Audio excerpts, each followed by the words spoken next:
আচ্ছা, প্রথম কোশ্চেনটা আছে, দেখো কোশ্চেন হচ্ছে X square plus Y square হচ্ছে 25 বৃত্তের সাপেক্ষে 4, বিন্দুটির অবস্থান কোথায়। হ্যাঁ, এখন দেখো এই এটা হচ্ছে তোমার হচ্ছে জানা লাগবে ফার্স্টে, তোমার হচ্ছে এটা একটু শর্টকাট জানা লাগবে।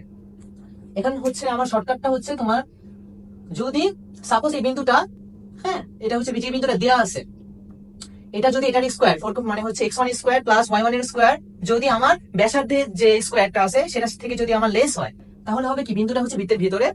আর হচ্ছে যদি এই দুইটার স্কোয়ারের যোগফল যদি আমার যে ব্যাসার্ধের স্কোয়ারের সমান হয়, তাহলে আসবে হচ্ছে বিন্দুটা হচ্ছে বৃত্তের উপরে অবস্থিত।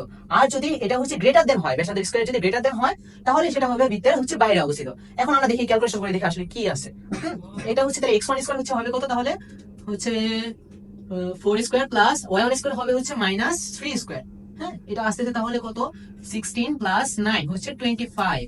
আচ্ছা, এটা তাহলে কত আছে দেখো 25, এটা কিন্তু আমার হচ্ছে ব্যাসার্ধের স্কোয়ার হচ্ছে কত 25, যেটা a স্কোয়ারেরই সমান আসছে। ঠিক আছে, তাহলে হবে কোনটা আমাদের রাইট অ্যান্সার হবে হচ্ছে এটা আর কি, হচ্ছে বৃত্তের উপরে অবস্থিত।